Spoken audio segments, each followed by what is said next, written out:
Welcome to Brindavan, a Parthasarathi family Samarpanam to our beloved parents,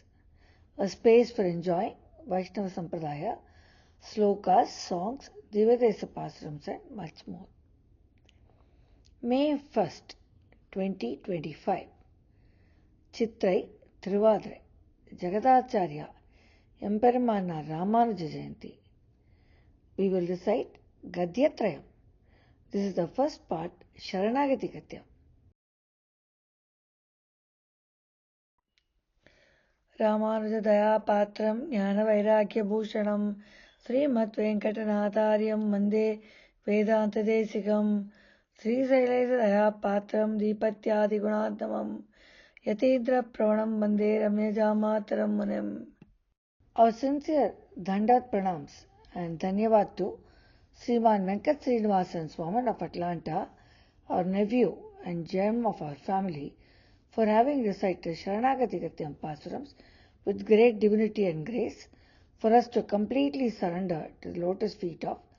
Sriman Narayana as told by Acharya Emperumana Jagadacharya. श्रीमान् वेङ्कटनाथार्यः कवितार्किककेसरी वेदान्ताचार्यवर्यो मे सन्निधत्तां सदा हृदे यो नित्यमच्युतपदाम्बुजयुग्मरुक्म व्यामोहदस्तरिधराणि तृणाय मेने अस्मद्गुरोर्भगवतोऽस्य दयैकसिन्धोः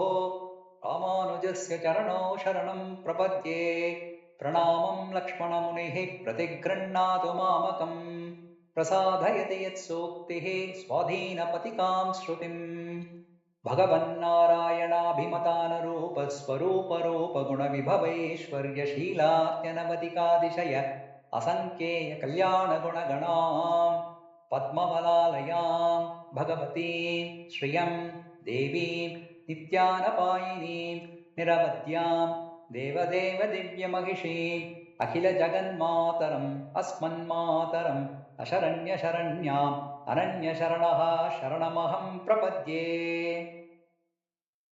पारमार्थिकभगवच्चरणारविन्दयुगलैकान्तिकात्यन्तिकपरभक्तिपरज्ञानपरमभक्तिकृतपरिपूर्णावरत नित्यविशदतमान अन्यप्रयोजना अनवधिकातिशय प्रियभगवत् अनुभवजनिता अनवधिकातिशय प्रीतिकारिता शेषा वस्तोचिता शेषशैकरतिरूपनित्यकैङ्कर्यप्राप्त्यपेक्षया पारमार्थिकी भगवच्चरणारविन्दशरणागतिः यथावस्थिता विरतास्तु मे अस्तु ते तयैव सर्वं सम्पत्स्यते अखिलहेयप्रत्यनीककल्याणैकतान श्वेतरसमस्तु वस्तु विलक्षणानन्तज्ञानानन्दैकस्वरूपा स्वाभिमतानुरूपैक रूपचिन्त्या दिव्याद्भुतनित्यनिरवत्यनिर्दिशय औज्ज्वल्यसौन्दर्यसौगन्ध्य सौकुमार्यलावण्ययौवनात्यनन्तगुणनिधि दिव्यरूपा स्वाभाविका नवधिकातिशय ज्ञानबलैश्वर्यवीर्यशक्तितेजःसौशील्यवात्सल्यमार्धवार्जव सौहार्दसाम्यकारुण्यमाधुर्यगाम्भीर्य औदार्यचातुर्यस्थैर्यधैर्यशौर्यपराक्रमा सत्यकामा सत्यसङ्कल्पकृतित्व कृतज्ञदाद्यसङ्केयकल्याणगुणगणोगमहार्णवा शोचितविविधविचित्रानन्ताश्चर्य नित्यनिरवत्यनिर्दिशय सुगन्धनिर्दिशय सुखस्पर्शनिर्दिशय औज्ज्वल्य किरीटमकुटचूडावतंसमकरकुण्डलग्रैवेयकहारकेयूरकटकश्रीवत्सकौस्तुभ मुक्तादामोदरबन्धनपीताम्बरकाञ्चीगुणनूपुराद्य परिमितदिव्यभूषणा स्वानुरूपाचिन्त्यशक्तिः शङ्खचक्रगदाशिशार्ङ्गाद्य अङ्केयनित्यनिरवत्यनिर्दिशय कल्याणदिव्यायुधा स्वाभिमतनित्यनिरवध्यानुरूपस्वरूपरूपगुणविभवैश्वर्य शीलात्यनवधिकातिशय असङ्ख्येयकल्याणगुणगणश्रीवल्लभा एवं भूतभूमिनीला नायका स्वच्छन्दानुवर्तिः स्वरूपस्थितिप्रवृत्तिभेद अशेषशेषतैकरतिरूपनित्यनिरवत्यनिर्दिशय ज्ञानक्रिय ऐश्वर्याद्यनन्तकल्याणगुणगणशेषशेषाशन ಗರುಡ ಪ್ರಮುಖ ನಾನಾ ವಿಧಾನಂತ ಪರಿಜನ ಪರಿಚಾರಿಕಾ ಪರಿಚರಿತ ಚರಣಯುಗಳ ಪರಮಯೋಗಿ ವಾಂಗ್ ಮನಸಾ ಪರಿಚೇದ್ಯ ಸ್ವರೂಪ ಸ್ವಭಾವ ಸ್ವಾಭಿಮತ ವಿವಿಧ ವಿಚಿತ್ರಾನಂತ ಭೋಗ್ಯ ಭೋಗೋಪಕರಣ ಭೋಗಸ್ಥಾನ ಸಮೃದ್ಧಾನಂತಾಶ್ಚರ್ಯಾನಂತ ಮಹಾವಿಭವಾನಂತ ಪರಿಮಾಣ ನಿತ್ಯ ನಿರವತ್ಯ ನಿರ್ದಿಶಯ ಶ್ರೀವೈಕುಂಠನಾಥ ಸ್ವಸಂಕಲ್ಪಾನ್ ವಿಧಾಯಿ ಸ್ವರೂಪ ಸ್ಥಿತಿ ಪ್ರವೃತ್ತಿ ಸ್ವಶೇಷದೇಕ ಸ್ವಭಾವ ಪ್ರಕೃತಿ ಪುರುಷ ಕಾಲಾತ್ಮಕ ವಿವಿಧ ವಿಚಿತ್ರಾನಂತ ಭೋಗ್ಯ ಭೋಕ್ತೃವರ್ಗ ಭೋಗೋಪಕರಣ ಭೋಗಸ್ಥಾನ ರೂಪ ನಿಖಿಲ ಜಗದುದಯ ವಿಭವ ಲಯ ಲೀಲಾ ಸತ್ಯಕಾಮ ಸತ್ಯ ಸಂಕಲ್ಪ ಪರಬ್ರಹ್ಮಭೂತ ಪುರುಷೋತ್ತಮ ಮಹಾವಿಭೂತೆ ಶ್ರೀಮನ್ ನಾರಾಯಣ ಶ್ರೀ ವೈಕುಂಠನಾಥ ಅಪಾರ ಕಾರುಣ್ಯ ಸೌಶೀಲ್ಯ ವಾತ್ಸಲ್ಯ ಔದಾರ್ಯ ಐಶ್ವರ್ಯ ಸೌಂದರ್ಯ ಮಹೋದಧೆ ಅನಾಲೋಚಿತ ವಿಶೇಷಾಶೇಷ ಲೋಕ ಶರಣ್ಯ ಪ್ರಣತಾರ್ತಿಹರ ಆಶ್ರಿತ ವಾತ್ಸಲ್ಯೇಕ ಜಲಧೆ ಅನವರತ ವಿದಿತ ನಿಖಿಲ ಭೂತ ಜಾತಯಾತಾತ್ಮ್ಯ ಅಶೇಷ ಚರಾಚರ ಭೂತ ನಿಖಿಲ ನಿಯಮನ ನಿರತ ಅಶೇಷ ಚಿತ್ ವಸ್ತು ಶೇಷಿಭೂತ ನಿಖಿಲ ಜಗದಾಧಾರ ಅಖಿಲ ಜಗತ್ ಸ್ವಾಮಿನ್ ಅಸ್ಮತ್ ಸ್ವಾಮಿನ್ ಸತ್ಯಕಾಮ ಸತ್ಯ ಸಂಕಲ್ಪ ಸಕಲೇತರ ವಿಲಕ್ಷಣ ಅರ್ಥಿಕಲ್ಪಕ ಆಪತ್ಸಕ ಶ್ರೀಮನ್ ನಾರಾಯಣ ಅಶರಣ್ಯ ಶರಣ್ಯ ಅನನ್ಯ ಶರಣಃ ತ್ವತ್ಪಾದಾರವಿಂದಯುಗಳಂ ಶರಣಮಹಂ ಪ್ರಪದ್ಯೆ ಪಿತರಂ ಮಾತರಂ ದಾರಾನ್ ಪುತ್ರಾನ್ ಬಂಧೂನ್ ಸಖೀನ್ ಗುರೂನ್ ರತ್ನಾನಿ ಧನನಾನ್ಯಾನಿ ಕ್ಷೇತ್ರಾನಿ ಚ ಗೃಹಾಣಿ ಚ ಸರ್ವಧರ್ಮಾಂಶ್ಚ ಸಂತ್ಯಜ್ಯ ಸರ್ವಕಾಮಾಂಶ್ಚ ಸಾಕ್ಷರಾನ್ ಲೋಕವಿಕ್ರಾಂತ ಚರಣೋ ಶರಣಂ ತೇ ವ್ರಜಂ ವಿಭೋ ತ್ವಮೇವ ಮಾತಾ ಚ ಪಿತಾ ತ್ವಮೇವ ಬಂಧುಶ್ಚ ಗುರುಸ್ತ್ವಮೇವ ತ್ವಮೇವ ವಿದ್ಯಾ ದ್ರವಿಣಂ ತ್ವಮೇವ ಸರ್ವಂ ಮಮ ದೇವದೇವ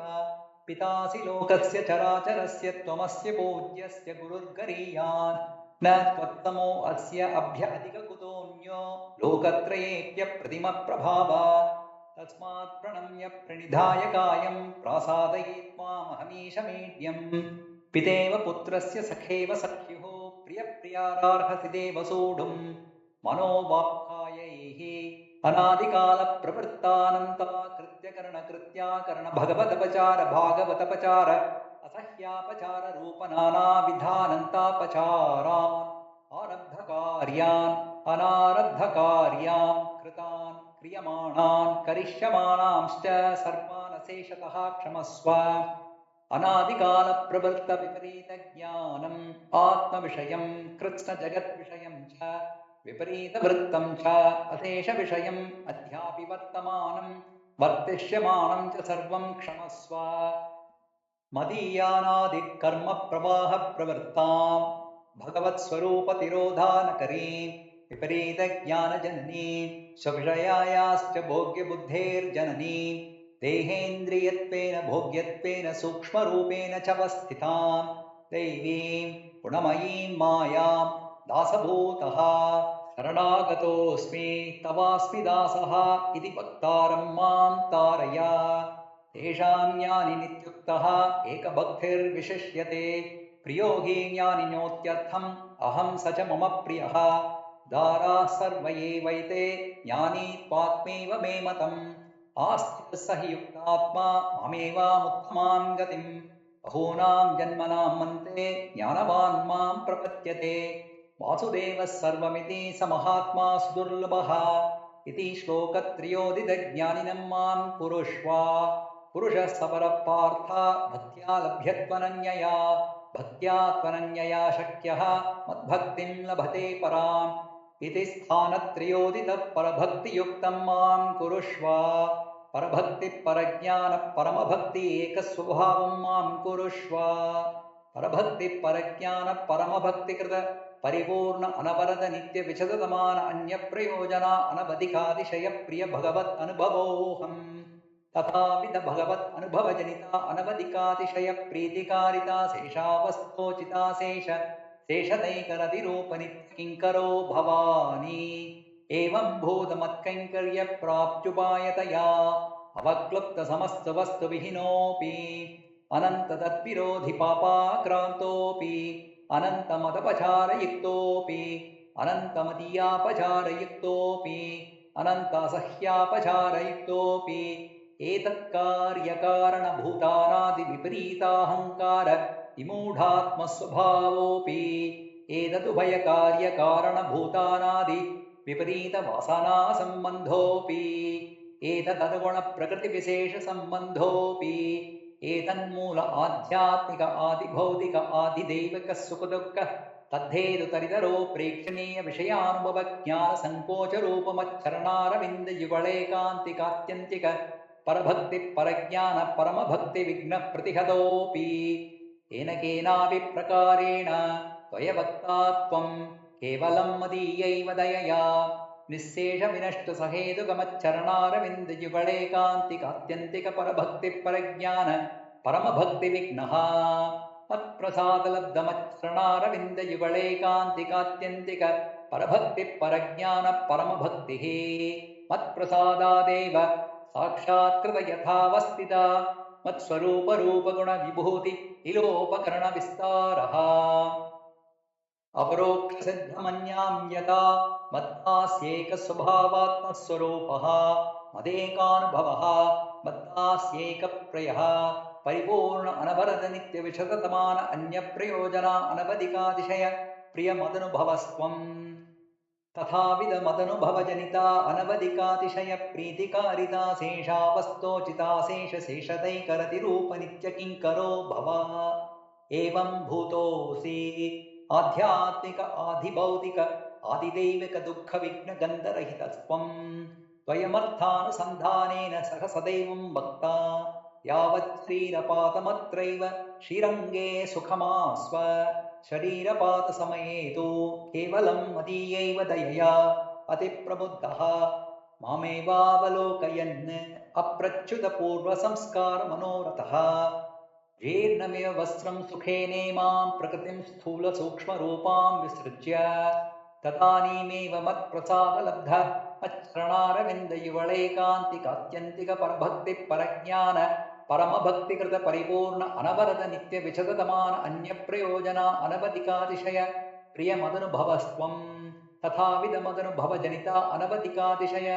प्रीतिकारिता शेषावस्तोचिता शेषशेषतैकरतिरूपनित्यकिङ्करो भविष्यसि